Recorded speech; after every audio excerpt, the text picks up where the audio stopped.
All right, I'm not class of 2017. It was subdued. But Chairman, Dean, great faculty, live via students.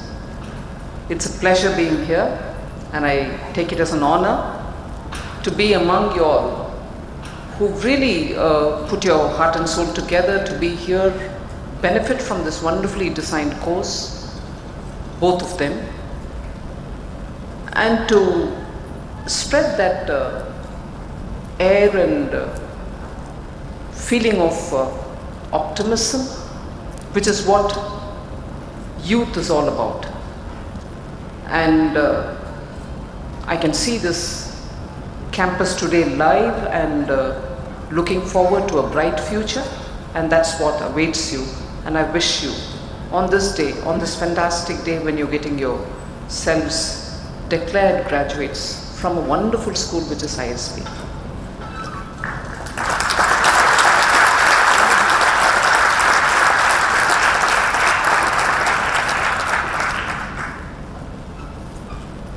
This one school, two campuses is something which I've very closely observed. I've graduated from a very UGC affiliated traditional Indian university. I'll dare take the name here, JNU in Delhi.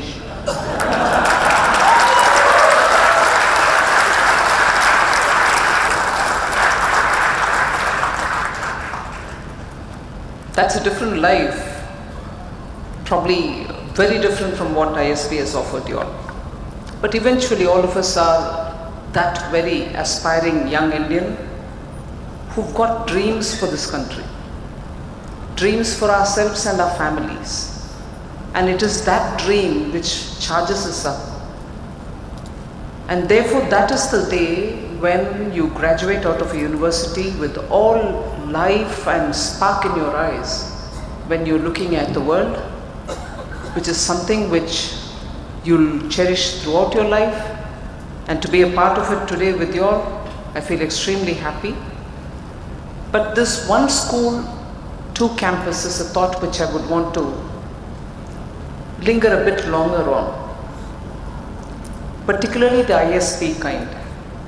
And I'm sure the director and the faculty would all want to have a lot of people in the government talking about it. I think ISB has broken a lot of assumptions.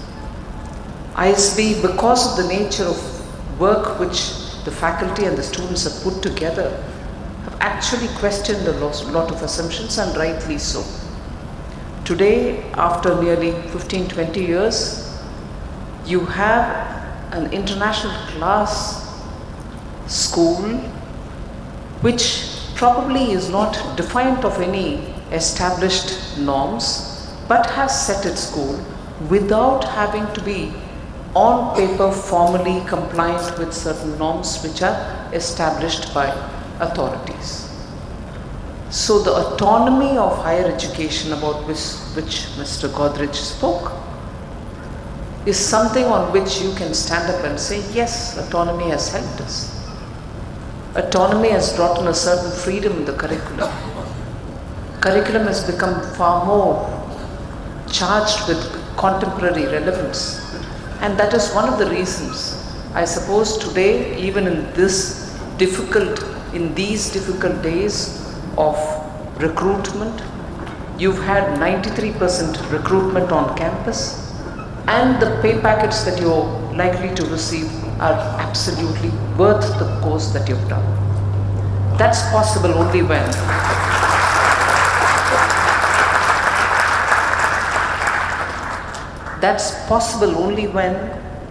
the academic freedom and the students' vibrancy both together constantly keep upgrading what is necessary to be imparted in a classroom.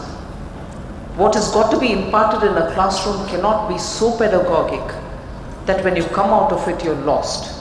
That you come out of it, the place where you're recruited, you are learning rather than contributing. Government of India's skill development, a mission mode kind of a attempt to skill young Indians is exactly this bridging the gap attempt, where pedagogic education has created a lot of young minds with fertile imagination and revving to do a lot of things, but not adequately readied to face the real world. And as a result, between the job that they pick up and the school that they leave, there is a need to bridge skills, the gap which exists in skills. But if only your classroom programs are designed with a lot of pedagogic content, of course, but also give you the additional skills which are required to readily launch you into those jobs which you seek to take, that skilling bridge exercise doesn't need to happen as a separate adjunct to the education itself that you receive in schools. So ISB has shown us the way in making curriculum more contemporary and relevant, but yet preparing you to move straight into the jobs where you can start contributing. And in that I wonder, and it's certainly a question which I would like to pose to your faculty, I wonder when your recruitment itself of the student, meaning when you take the student on, because you insist on experience, work experience, if that adds to the relevance of the kind of curriculum that you're doing in the class and adapting it very quickly to providing skills too.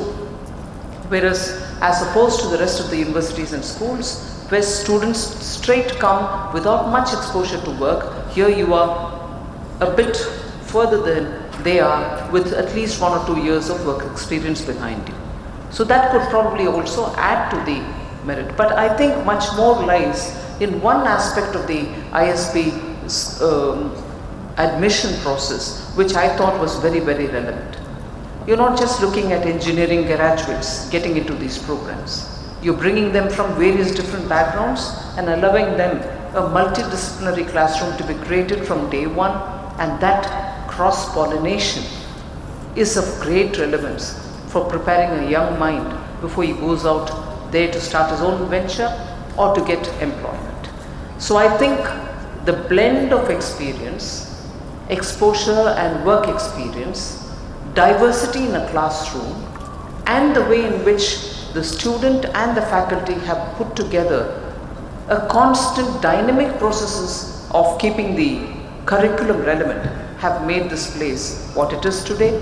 And in that sense, and for this contribution, I appreciate and congratulate all the students over the past several years, the faculty and also the industry, which has been the backbone of support for this institution. I know you're keenly looking to get your certifications.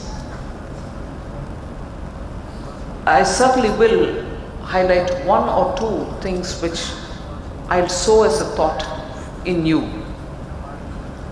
To take a job, to take an assignment immediately after your course is very well taken, and that gives you a sense of confidence, gives you a sense of being assured of a certain income.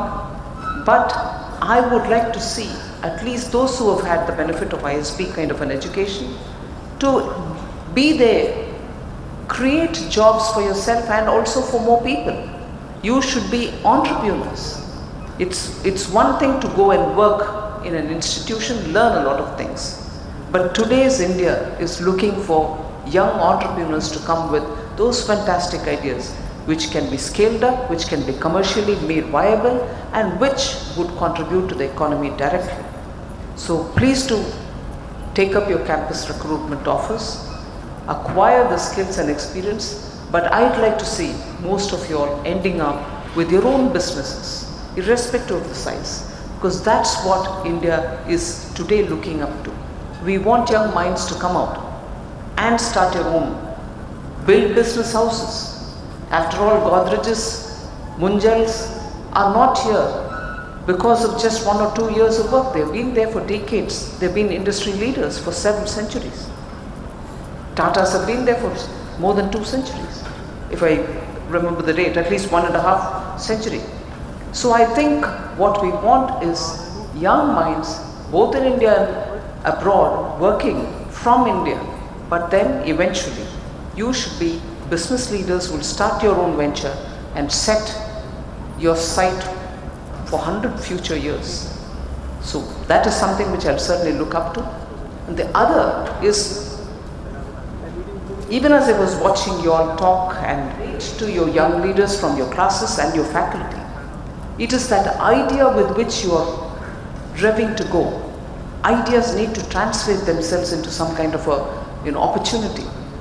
It is that idea which will have to be patented. It is that idea which needs a copyright. It is that idea which eventually is going to give a business proposition. Develop the ideas. It's no good just going and shadowing an idea which exists on somebody's merit. You should develop ideas. The whole idea of a business school of this nature, building curriculum to suit modern day requirements, economy's requirements, is because several ideas coming out of it should become commercial ideas. So I would think ideally that not only that you will become entrepreneurs, but you will be the fountainhead for ideas which are going to be commercially relevant. And that is what I look up to graduates coming out of institutions like ISB. So with these words, I thank the authorities, the director and the industry leaders who have been supporting this cause. I understand there are several research-based programs here, whether it's on health, it is on public policy, or on infrastructure, if I know right. I would also think there's a need today, in the light of the GST coming, India becoming one market, simplified taxation structure, for us to also look into what exists in logistics in India. Logistics needs a lot of research. Logistics is something on which India has to develop its own model. You have logistics developed according to the Western economies and their model. The Chinese have developed their own. But do we have an idea of how we are going to have efficient logistics in this country? I would think that is one of the areas in which a lot of research is waiting to be done. I'll appeal to all of you all, and I'm grateful also to the director for extending help and, if any, some inputs from you all on trade and trade-related matters. I'll certainly come back to you.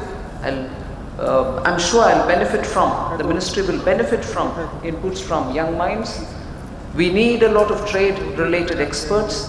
Trade negotiations are becoming a far more niche area where you need expert negotiators. We need people who understand global trade.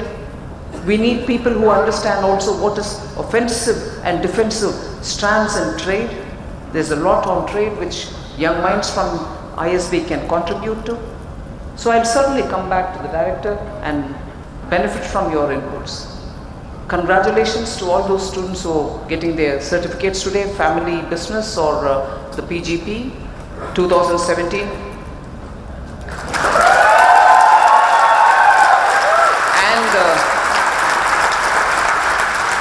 And the 2016 family business graduates too. It's a wonderful program. It's tailor-made for India, and small and medium industries, family-run industries are going to be our signature in global industry environment. It is that which has got to be developed. The Mittelstand of Germany is not a small thing. Today they can make policy for their government based on their strength. It is that family business in India, small or big, which is going to make a difference to Indian economy. And therefore I think when you go back from here, join back your family businesses, you're going to make a big difference, not just for your own family business, but for the entire ecosystem of Indian economy driven by small, medium, family-run businesses. Thank you very much. Wishing you a bright future.